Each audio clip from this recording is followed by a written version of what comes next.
تکبیر علی کے خالق کا نام بلند ہے بلند آواز نال نعرہ تکبیر نعرہ رسالت نعرہ حیدری ان کے سامنے علامہ وسیم الحسن حاجی صاحب آپ کبیر اللہ کو پڑھ دیں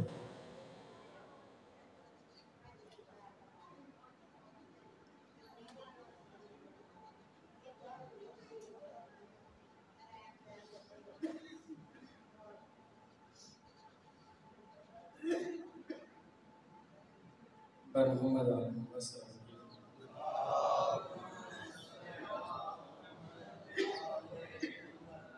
اپنی مرحومین کی بخشش کے لیے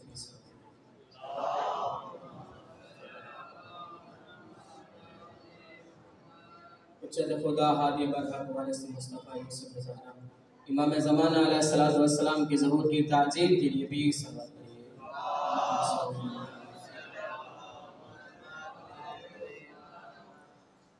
اعوذ باللہ من الشیطان الرجیم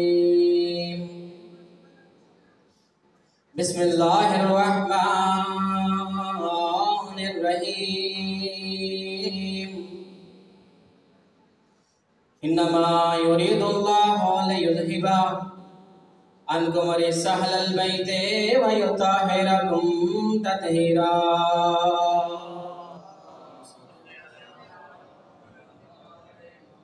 دعائے حجت خدا ضروری زمانہ علیہ السلام مل کے پڑھیے بسم اللہ الرحمن الرحیم اللہم کل ولیک الحجت من الحسن صلواتک علیہ وعلا آبائہ فی هذه الساعة وفی کل ساعة وليا وحافظا وقائدا وناصرا ودليلا وعينا حتى تسكنه أرزقك وتمتعه فيها طويلا برحمتك يا ارحم الراحمين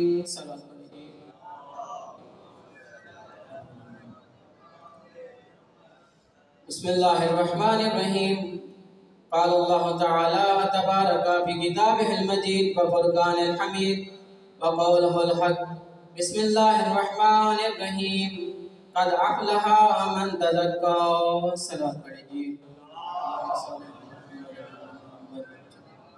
قال رسول اللہ صلی اللہ علیہ وآلہ وسلم ان الحسین مصباح الہدى وسفینۃ النجاۃ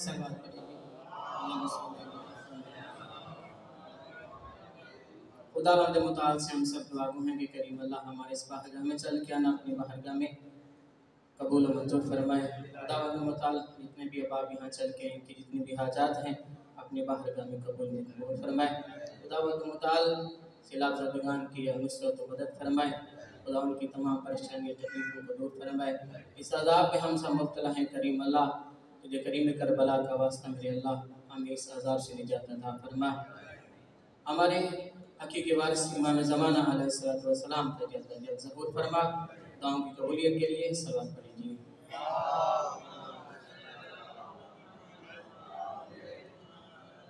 خدا بند متعال نے حضرت انسان کو زندگی گزارنے کے طریقے بھی بتائے طریقے بھی بتائے کہ اے میرے انسان کہ کس طرح سے تمہیں زندگی کو گزارنا ہے اور کس طرح اس زندگی کے اندر جینا ہے کس طرح اپنی آخرت کو بنانا ہے انسان کو بتایا وہی خالق اکبر مالک کی قرآن مجید میں فرماتے ہیں قد افلح من تزکا کہ اپنے نفس کا تزکیہ کرو اپنے نفس کی اصلاح کرو اپنے نفس کی پرورش کرو اور جو بندہ اپنے نفس کی پرورش کرتا ہے اصلاح کرتا ہے اس کو پروان چڑھاتا ہے وہ نجات حاصل کرتا ہے اور جس نے اس اپنے نفس کو کوچر ڈالا ہے وہ دنیا میں بھی ناکام ہے اور آخرت میں بھی وہ ناکام ہے صلوات پڑھیے محمد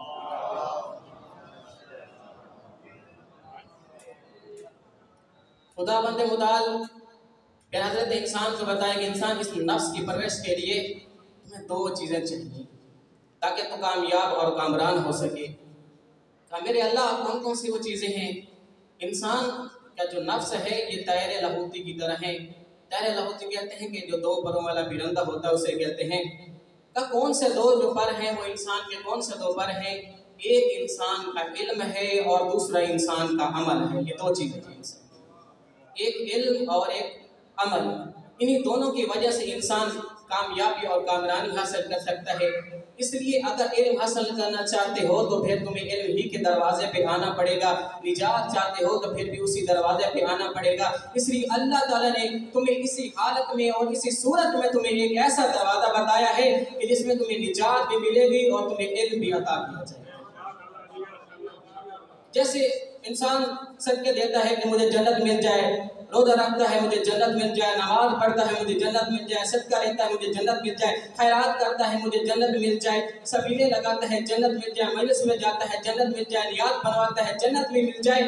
انسان کا ہدف کیا ہے؟ انسان کی زندگی کا مقصد کیا ہے؟ انسان کی زندگی کا مقصد کیا ہے؟ انسان ابتدا سے لے کے موت تک اور موت سے لے کے قیامت تک انسان کے مقصد بھی 2 ہیں، اور اللہ نے اسی مقصد کو تمہیں کامیاب اور کامران بنانے کے لیے ایک ایسا دروازہ عطا کیا ہے۔ اگر دنیا کے اندر تم کامیابی چاہتے ہو تب بھی حسین کے دروازے پہ آ جاؤ، اگر آخرت میں تم نجات چاہتے ہو تب بھی حسین کے دروازے پہ آ جاؤ، تب بھی حسین کے دروازے پہ آ جاؤ۔ اس لیے دنیا والوں نے اسے دروازے کو بھول کے بیٹھے ہوئے ہیں۔ اگر نہ بھولتے تو دنیا میں آج کوئی بھی انسان ناکام بیکار یہ نہ ہوتا۔ کس طرح سے آؤ ہم چلتے ہیں، اللہ کے رسول کس طرح سے مولا حسین علیہ السلام کا تعارف بھی کروا رہے ہیں، لیکن لوگ آج تک نہیں سمجھ رہے کہ ہم کس طرح حسین کی معرفت حاصل کریں، کس طرح مولا حسین کو مانیں۔ 4 سال کا سن ہے مولا حسین کا، 4 سال کا سن ہے، اور گھر سے نکلتے ہیں، امامہ بھی پہنا ہوا ہے، ابا بھی پہنے ہوئی ہے، مسجد کے اندر جاتے ہیں۔ جب مولا حسین مسجد کے اندر گئے ہیں، ابا کے دامن سے مولا کا پاؤں الجھا ہے، مولا حسین گرے ہیں، اللہ کے رسول منبر پہ بیٹھے ہوئے ہیں۔ کسی صحابی کو بھی کہہ سکتے تھے جا کے میرے حسین کو اٹھاؤ، لیکن نہیں کہا، بلکہ خود منبر کو چھوڑ کے جا کے حسین کو اٹھایا ہے، اپنے سینے کے ساتھ لگایا ہے، منبر پہ بٹھایا ہے، پیشانی کو چھوڑ کے کہا لوگوں میرے حسین کو دیکھ لو، میں حسین سے ہوں، حسین مجھ سے ہے، میں حسین سے ہوں، حسین مجھ سے ہے۔ اگر اس وقت کا بتایا ہوا حسین اگر دنیا پہچان لیتی، نہ آج مسجدیں جدا ہوتی، نہ آج روزے جدا ہوتے، نہ آج نمازیں جدا ہوتی، نہ آج انسان لڑتا، نہ آج انسان دنیا کے اندر ناکام اور ناکارن ہوتا۔ اگر اس وقت کا بتایا ہوا حسین، یہ انسان سمجھ لیتا، یہ مسلمان سمجھ لیتا ہے۔ اگر مسلمان نہیں سمجھا تو اس کا اپنا قصور ہے، لیکن بار بار تعارف بھی کروایا ہے۔ اس لیے مولا حسین نے جب روز عاشور اپنا پھر بھی تعارف کروایا ہے تاکہ یہ نجات حاصل کر جائے، تاکہ یہ کامیاب اور کامران ہو جائیں۔ صلوات پہ لیجیے محمد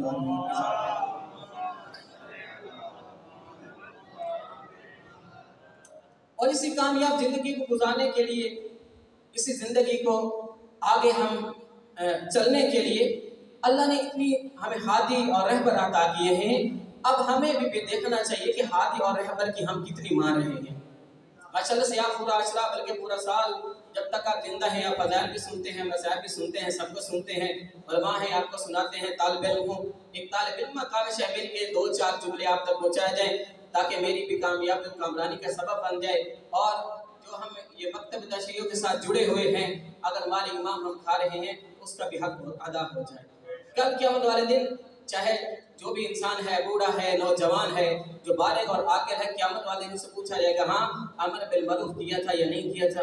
یہ ہمارا حق بنتا ہے، اگر ہم منبر پہ آئے ہیں ہمارا یہ حق بنتا ہے کہ لوگوں تک ایک میسج چھوڑ کے جائیں، ایک پیغام کے چھوڑ کے جائیں تاکہ ان کی نجات کا بھی ذریعہ بنے اور ہماری نجات کا بھی ذریعہ بنے۔ اب ہمیں دیکھنا ہے کہ ہم مولا کے شیعہ ہیں، مولا کے ماننے والے ہیں، اب ہمیں دیکھنا ہے کہ ہم کتنا مولا کی مانتے ہیں، ہمارا کردار کتنا اچھا ہے، ہمارا کسی کے ساتھ بیہیو کیسا ہے، ہمارا کریکٹر کیسا ہے، یہ ہمیں دیکھنا چاہیے۔ ہم گناہ کرتے ہیں، بار بار گناہ کرتے ہیں، اور پھر بھی ہم کہتے ہیں کہ میں علی کا شیعہ ہوں، میں مولا کا عزادار ہوں، میں مولا کا واصل ہوں۔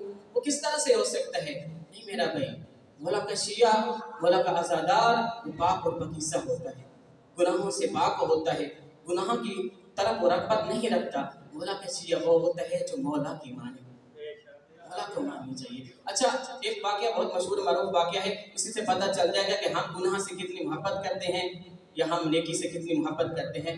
میں جناب علامہ مقدس اردبیلی صاحب سے ان کے شاگرد ان کے پاس بیٹھے ہوئے تھے اور کہنے لگے کہ استاد محترم ہمیں بتائیں آپ نے کبھی گناہ نہیں کیا؟ قبلہ صاحب کہنے لگے یہ کیسی بات ہوئی، گناہ تو ہر بندہ کر سکتا ہے، گناہ تو انسان معصوم تو نہیں ہے۔ کہ قبلہ میں نے آپ سے یہ پوچھا کہ آپ نے کبھی گناہ کیا ہے؟ تو قبلہ کہنے لگے نہیں میں نے کبھی گناہ نہیں کیا۔ کہا یہ کس طرح سے ہو سکتا ہے؟ کہا نہیں کبھی نہیں کیا۔ کہا آپ نے نیت بھی نہیں کبھی کہ گناہ کی؟ کہا نہیں کبھی بھی نہیں کی، گناہ کی نیت بھی میں نے نہیں کی کبھی۔ کہا یہ کیسے ہو سکتا ہے؟ آپ پھر قبلہ صاحب کہنے لگے اچھا مجھے تم یہ بتاؤ کہ جو نجاست ہے تم کھا سکتے؟ آگے اس کا چہرہ متغیر ہوا، تبدیل ہوا، یہ کیا کہہ دیا صاحب نے مجھے، یہ قبلہ صاحب نے کیا کہہ دیا؟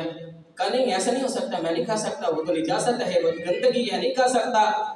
تو قبلہ فرماتے ہیں گناہ کرنا بھی میرے نزدیک اس طرح سے ہے جیسے نجاست کو کھانا ہے، اس کی نیت بھی کرنا اس طرح سے ہے جیسے نجاست کو کھانا ہے۔ اب حالی کمانے والا پھر تم بتاؤ کہ ہم جب گناہ کرتے ہیں ہم کیا سوچتے ہیں، ہم کیا دیکھتے ہیں، ہمارے وجود کے اندر کیا چیز ہوتی ہے، کیا ہم خدا کو جانتے ہیں یا نہیں جانتے، کیا ہم خدا کی معرفت رکھتے ہیں یا نہیں رکھتے۔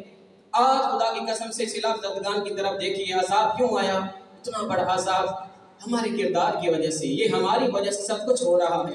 پہلے کرونا عذاب ہم پہ نازل ہوا، اب یہ عذاب ہم پہ نازل ہوا، یہ وجہ کیا ہے؟ انسانیت کو بھول بیٹھا ہے، زندگی کے اندر انسان ایٹیٹیوڈ دکھانے لگ گیا ہے لیکن انسانیت کو بھول گیا۔ انسانیت ہے نہیں انسان کے اندر، کیوں نہیں ہے؟ اس لیے وہ دنیا دار بن گیا ہے، دنیا دار بن کے رہ گیا ہے۔ جب تک وہ دنیا دار یہ دنیا داری سے نہیں نکلے گا تب تک وہ عزادار حسین مولا کے شیعہ نہیں بن سکتا۔ صلوات پڑھی جی محمد والے۔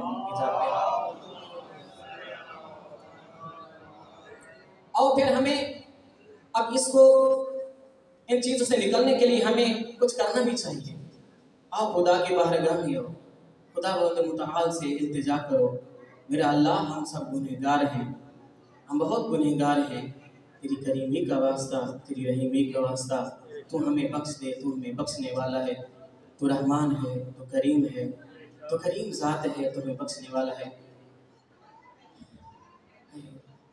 دل کے اتنے دکھ ہوتے ہیں، انسان کیا کہے کہ انسان کتنا گنہگار ہے، وہ رحمان کتنا ہے، وہ کریم کتنا ہے۔ جناب موسیٰ نے کہا نا، جناب موسیٰ نے میرے اللہ مجھے اپنا گنہگار بندہ بھی دکھاؤ، مجھے اپنا نیک بندہ بھی دکھاؤ۔ کہ موسیٰ شہر کے دروازے پہ چلے جانا، صبح کے وقت سب سے پہلے جو شہر سے باہر جائے وہی میرا متقی اور پرہیزگار بندہ ہے۔ موسیٰ چلے گئے، اسی بندے کو دیکھا، میرے اللہ اب وہ بندہ بھی دیکھنا ہے جو تیرا گنہگار بندہ ہے، جو تیرا گندہ بندہ ہے، جو معصیتگار بندہ ہے، وہ بھی دیکھنا ہے۔ کہ موسیٰ اسی شہر کے دروازے پہ چلے جانا اور رات کے وقت سب کے آخر میں جو بندہ داخل ہو وہی میرا گنہگار بندہ ہے۔ اب جب جناب موسیٰ نے دیکھا نیک بندہ بھی وہی ہے، گنہگار بندہ بھی وہی ہے، یہ کیا ماجرا ہوا؟ اب خدا سے پوچھنے میرے اللہ اس کی وجہ کیا ہے، اس کی ریزن کیا ہے، اس کی علت کیا ہے؟ اس کا خالق اکبر کی آواز ہے، موسیٰ یہ شخص جا رہا تھا اپنے بیٹے کے ساتھ سفر پہ جا رہا تھا، یہ جب چلتا گیا تو سامنے پہاڑ آیا، تو بیٹے نے سوال کیا بابا یہ کیا چیز ہے، اتنا بڑا بلند ہے؟ کہاں بیٹا یہ خدا کا پہاڑ ہے، یہ خدا نے بنایا ہے، بہت بلند ہے۔ پھر بیٹے نے سوال کیا بابا اس سے بھی بڑی کوئی چیز ہے خدا کی بارگاہ، خدا کی دنیا کے اس سے بھی بڑی کوئی چیز ہے؟ کہاں بیٹا خدا کا آسمان ہے جو اس سے بھی بڑا ہے۔ کہ بابا کوئی اور بھی چیز ہے جو اس سے بھی بڑی ہے؟ کہاں خدا کی زمین ہے جو اس سے بھی بڑی ہے۔ اور پھر کہا بابا اس سے بھی بڑی کوئی چیز ہے؟ وہ شخص رو کے کہنے لگا میں تیرے بابا کے جو گناہ ہیں اس سے بھی بڑے ہیں، اس سے بھی زیادہ وہ گناہ ہے۔ اب پھر اس بیٹے نے سوال کیا بابا آپ کے گناہوں سے بھی بڑی کوئی چیز ہے؟ پھر رو کے کہتا ہے ہاں بیٹا خدا کی رحمت ہے جو اس سے بھی بڑی ہے، جو اس سے بھی وسیع ہے، جو خدا کی رحمت ہے۔ فوراً آنکھوں سے آنسو جاری ہو گئے۔ اس پر خالق اب کہتے ہیں جب اس کی یہ کنڈیشن میں نے دیکھی، جب یہ کلمات میں نے سنے، میں رحمان اللہ ہوں، میں کریم ہوں، میں اس بندے کے گناہوں کو بخش دیے۔ اس کے گناہوں کو میں نے معاف کر دیا. صلوات پڑھیے مولا کے ذات پہ. اور میرا بھائی اب ہمیں کچھ نہ کچھ کرنا چاہیے. زندگی کا پتہ نہیں، وقت کے امام کا ضرور قریب ہے. ہم کتنا وقت کے امام کے لیے کرتے ہیں، کتنا کچھ کرتے ہیں. آج دکھ ہوتا ہے ہمارا نوجوان رات کے وقت یا صبح کے وقت کبھی کسی دوست کو گڈ نائٹ کا میسج کرتا ہے، صبح ہوتی ہے تو گڈ مارننگ کا میسج کرتا ہے، سلام کا میسج کرتا ہے. لیکن وہ نوجوان جب بستر پہ سوتا ہے یہ بتائے کبھی مولا امام زمانہ کو بھی سلام کر کے سویا ہے؟ مولا امام زمانہ کو بھی سلام کر کے سویا ہے؟ جب اٹھا ہے تو سب سے پہلے مولا امام زمانہ کو سلام پیش کیا ہے یا نہیں کیا؟ نہیں، ہم یاد ہی نہیں کرتے مولا کو، ہم مولا کو پکارتے نہیں ہیں. اور کتنا یہ معرفت ہے اس لوگوں کے پاس ہے جو یہ جانتے ہیں کہ مولا امام زمانہ ہمارے درمیان موجود ہیں، لیکن ہم نے مولا کو بولا ہوا ہے. مولا کو یاد ہی نہیں کرتے. کبھی دن میں کتنی مرتبہ یاد کرتے؟ نہیں کرتے. یہ مشہد کی جانب مولا امام رضا علیہ السلام کی زیارت کے لیے قافلہ جا رہا تھا، جہاز میں تھا. جب جہاز اڑا تو وہاں مشہد ایئرپورٹ پہ پہنچا تو وہاں پہ وہ جہاز لینڈ بھی نہیں کر رہا تھا، نہیں اتر رہا تھا، ٹائر بھی نہیں کھل رہے تھے. اب پھر کیا ہوا؟ واپس چلے گئے تہران ایئرپورٹ پہ. جب وہاں پہ پہنچے تو وہاں پہ بھی ایسا حال ہوا، وہاں پہ بھی جہاز نہیں اتر رہا تھا. اب پائلٹ کہتا ہے ایک ہی بات ہے، جہاز کو نیچے اتاریں گے ہماری زندگی ختم ہو جائیں گی، بس یہ اور کچھ نہیں ہے. اس وقت ایک عالم دین وہاں پہ موجود تھا، کھڑا ہو کے کہنے لگا پریشان نہ ہو، آؤ ہم وقت کے امام کو پکارتے ہیں. سب نے مل کے کہا یا ابا سہل المدد مولا، یا ابا سہل المدد مولا. اور خدا کی قسم سے ٹھیک 5 منٹ کے بعد وہ پائلٹ کہتا ہے خوشخبری ہو، جہاز کے ٹائر کھل گئے ہیں، اب ہم نیچے اتر رہے ہیں. اب ہم کتنا امام سے جڑے ہوئے ہیں، کتنا ہم امام کو یاد کرتے ہیں.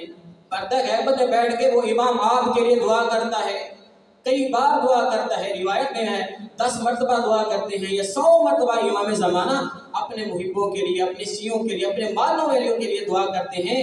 لیکن اے مولا کا ماننے والا، تو دن بھر کے اندر مولا امام زمانہ کے لیے کتنی دعا کرتا ہے؟ تو مولا کے لیے کتنا کچھ کرتا ہے؟ یہ ہم صرف نماز پڑھ لینا یہ بھی خدا کی عبادت ہے، لیکن دیکھیں ہم کتنا وقت کے امام کو یاد کر کے پھر نماز پڑھتے ہیں. ہم کتنا زیارت عاشوراء کی تلاوت کرتے ہیں، کتنی مرتبہ ہم نے زیارت آل یاسین کو ہم نے پڑھا ہے، صبح کے وقت پڑھا ہے، کتنی مرتبہ ہم نے 2 رکعت نماز ہدیہ امام زمانہ علیہ السلام پڑھی ہے. نہیں، دنیا کے کاموں سے ہم ہٹے تو ہم مولا کے ساتھ لگا لیتے ہیں، ہم مولا کے ساتھ دل لگائیں. تو اس دین پہ خدا کی قسم سے بہت کچھ لگا ہے، ہمارا لگا ہی کچھ نہیں ہے. ہمارے ماں بہنوں کی چادریں نہیں لگی، ہمارے بچے اس دین پہ قربان نہیں ہوئے، ہمارے نوجوان اس دین پہ قربان نہیں ہوئے. احساس تو اسی کو ہے کہ جس کا اکبر جیسا مارا گیا، جس کا عباس جیسا مارا گیا، جس کے اون محمد جیسے شہید ہو گئے. احساس تو اسے ہے. آج ہمیں احساس ہونا چاہیے. خدارا اپنے آپ کو چینج کریں، اپنے آپ کو تبدیل کریں، اپنے کریکٹر کے اندر، اپنے کردار کے اندر حسینیت کو لائیں جو صحیح حسینیت ہے، دکھاوا نہیں، ریاکاری نہیں، صحیح حسینیت کو لائیں. جب ہم صحیح حسینیت کو لائیں گے تبھی ہم مولا کے عزادار قرار پائیں گے، تبھی ہم مولا کے ماننے والے پائیں گے، تبھی تو ہم مولا کے جانے والے پائیں گے. خدا کی قسم آؤ مل کے ہم خدا کی بارگاہ میں التجا کرتے ہیں. روایت ہے کہ جب بندہ ایک گنہگار بندہ خدا کو پکارتا ہے، اب ساتھ میرے مل کے پڑھیے گا، بلند آواز سے پڑھیے گا، آج خدا کو راضی کیجیے، مقصد مجلس آپ کا پورا ہو جائے گا، مقصد حسینیت آپ کا پورا ہو جائے گا، گناہوں کی بخشش ہماری ہو جائے گی، ہمارے جو مرحومین ہیں ان کی بخشش کے نجات اور وسیلہ بن جائے گا. آپ سب بلند آواز سے پڑھیے گا. جب ایک بندہ گنہگار اللہ کی بارگاہ میں کہتا ہے یا غفارو، بلند آواز سے پڑھیے یا غفارو یا غفار. خالق اکبر کی آواز آتی ہے میرے فرشتوں، میرے اس بندے کی آواز پہ لبیک مت کہنا. کیوں میرے اللہ؟ یہ بڑا گنہگار ہے، بڑا زمین پہ اکڑ کے چلتا ہے، یہ بڑا گنہگار ہے. پھر وہ دوسری مرتبہ کہتا ہے یا غفارو یا غفار.